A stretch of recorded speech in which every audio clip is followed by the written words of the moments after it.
እግዚአብሔር ግን አብሯችሁ ሲኖር የእናንተ ዓለም ሙሉ ነው የሚሆነው። ነፃ መሆን እንደፈለጉ መሆን አስደሳች ሆኖ አላገኘሁት። በነፃነት እንድንኖር ክርስቶስ ነፃ አወጣን የሚል ድምፅ ወደ ልቤ መጣ። ከዚህ በላይ ልረዳሽ አልችልም አይልም እግዚአብሔር። እጄን ይዞ እንዲመራኝ ፈቀድኩለት። ሰላም ጓደኞቼ እንዴት ናችሁ? ዛሬ ይዤላችሁ የቀረብኩት ስር ያለው ነፃነት የት ነው የሚገኘው? እስከ መጨረሻው አብራችሁን ቆዩ። ነፃነት ፈልግ ነበር። ነፃነት ከመፈለግ የተነሳ ይመስለኛል ምኞቴ ሃይስኩል ላይ ያለው ዩኒቨርሲቲ ሌላ ሀገር እንዲደርሰኝ በጣም ነበር መጸለየው። ተሳካልኝ። ራቅ ያለ ቦታ ደረሰኝ። ከቤተሰብ መራቅን በ18 ዓመቴ ተለማመድኩ። ነፃ መሆን እንደፈለጉ መሆን አስደሳች ሆኖ አላገኘሁት። ውስጤ የሆነ ነገር ይጎለዋል። ባዶነት ይሰማኛል። ከሰው ጋር ሆኜ እንኳን ብቸኝነት ይሰማኛል። የሆነ ነገር እንደጎደለኝ ነው የሚሰማኝ። እግዚአብሔር ነፃነት ምን እንደሆነ ለቆ ትንሽ አሳይቶኛል። የመጀመሪያ ጥቅስ ለመጀመሪያ ጊዜ ወደ ልቤ የመጣው ድምፅ በነፃነት እንድንኖር ክርስቶስ ነፃ አወጣን የሚል ነው።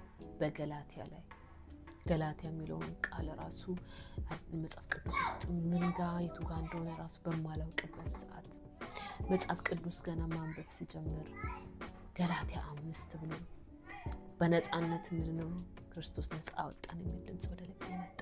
ነፃነት ያለው እግዚአብሔር ጋር ነው። እግዚአብሔር የከለከለን እኮ የማይረባውን የሚያቆሽሸንን የሚያዋርደንን ነገር ነው የከለከለን። ለካ ነፃነት ያለው እግዚአብሔር ጋር ነው። ከእግዚአብሔር ጋር ውሎ የሚያደርሰው ነፃነቱ ወደር የለውም። በተቃራኒው የምናገኘው ነፃነት ጸጸት ያለበት፣ ቁጭት ያለበት፣ ውርደት ያለበት፣ ኪሳራ ያለበት ነፃነት ነው።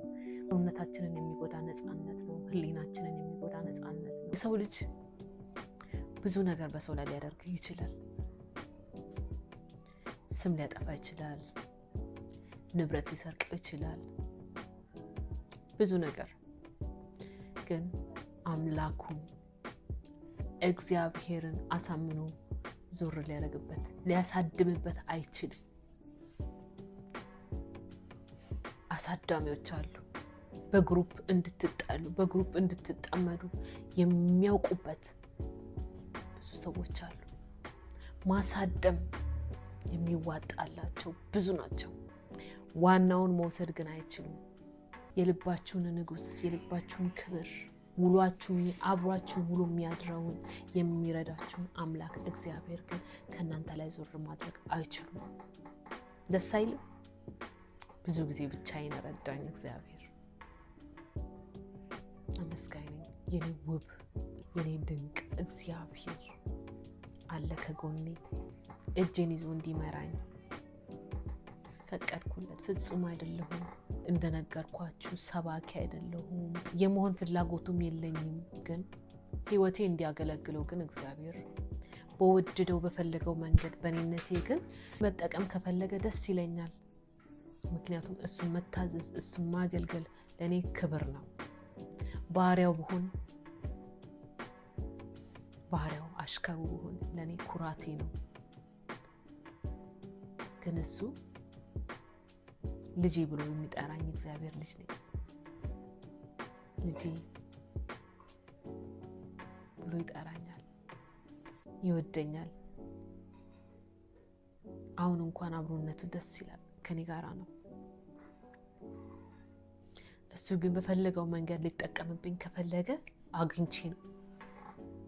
አስቀድሞ የወደደኝን የመራኝን የረዳኝን አምላክ እግዚአብሔርን እወደዋለሁ። ሰው ያደረገኝ እሱ ነው። ሲጀምር ሰላሙ ወደር የለው፣ እረፍቱ ወደር የለው። በውጣ ውረድ እንደማንኛውም ሰው ያልፋል። እግዚአብሔርን የያዘ ሰው ይፈተናል፣ እግዚአብሔር ያሸንፍለታል። እድል ፈንታው እግዚአብሔር የሆነ ሰው የተባረከ ነው፣ ምስጉን ነው ይላል። የከበዳችሁን ሁሉ በእግዚአብሔር ላይ ጣሉ፣ እምነትን ተለማመዱ። እግዚአብሔር አብሮኝ አለ። እኔ ልስራ እንጂ መከናወን ነው ስራዬ። ዮሴፍ እግዚአብሔር አብሮ ስለሆነ መከናወንን ሰጠው።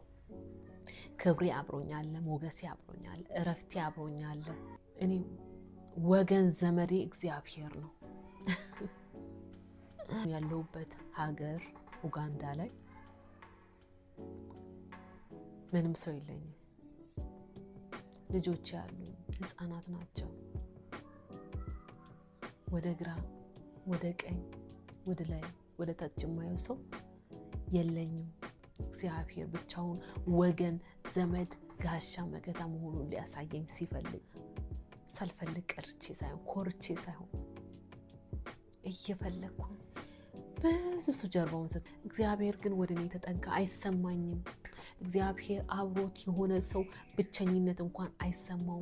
እግዚአብሔር አብሮኝ በሌለ ወቅት እንደፈለኩ በመጓዝበት ወቅት በጓደኛ ተከብቤ በወዳጆች ተከብቤ ብቸኝነት ይሰማኝ ነበር፣ ባዶነት ይሰማኝ ነበር። እግዚአብሔር ግን አብሯችሁ ሲኖር የእናንተ ዓለም ሙሉ ነው የሚሆነው። ውሎ ማደር ከጌታ ከኢየሱስ ክርስቶስ ጋር የትም ይመቻል። ልብን በሰላም የሚጠብቅ አይምሮን የሚጠብቅ ምቾትን የሚሰጥ ለሆነ ለቅርቤ ሰው እዚህ ሀገር ማንም የለሽም እያለ ትልለኝ ፈለገና እኔ ኔሽን እንደሆንኩኝ ህዝብ እንደሆንኩኝ ይሰማኛል እዚህ ሀገር አልኩት። አንቺ እብድ ነሽ ነው ያለኝ እና እውነቴን ነበርና እግዚአብሔር አብሯችሁ ሲኖር ጎዶሏችሁ ሁሉ ሞልቶ ይፈሳል። ቆንጆ እንቅልፍ ትጠግባላችሁ። እግዚአብሔር አምላክ ሆይ ልጅህን ስማኝ ብለ ሰው ሳያይ ሰው ሳያውቅ ብቻህን ሆነ ልብን አፍስ ስትጓዝም ሊሆን ይችላል፣ ስትቀመጥም ሊሆን ይችላል፣ ስትሰራም ምንም ስታደርግ ከተመቸ ተንበርክከ ብቻህን በምትሆንበት ለመንበርከክ በማይመችበት ቦታ ከሆንሽ ደግሞ በጸጥታ ልብሽን አይንሽ እንኳን አይን ሳይጨፍን ለእግዚአብሔር ልብን ማፍሰስ ትችላለህ። ወደ እግዚአብሔር መንገድና አመፃን እንተው፣ ጥፋትን እንተው፣ በቀልን እንተው። ወደ ምህረት አምላክ ወደ ቸር አምላክ ሁሉ በሁሉ ወደ ሆነ አምላክ እንምጣ። ምናጣው ነገር የለም። መሄድ በሚገባን መንገድ እጃችንን ይዞ የሚመራ ታማኝ አምላክ እግዚአብሔር አለ። ባንታመን እንኳን እኛ እሱ ታምኖ የሚኖር ነውና አይሰለቸውም። ሰለቸሽኝ ታከተኛ አንቺ ነገር ይረዳንና ከዚህ በላይ መልረዳሽ አልችልም አይልም እግዚአብሔር። ቸር ነው፣ እንመናው። መጠጊያ የሚሆን አምላክሽ እግዚአብሔር አለ በዙፋኑ። አምና ካቻምና ከተጠጋጋሁት በላይ ዘንድሮና ለመጪው ጊዜ እጠጋጋዋለሁ እግዚአብሔርን።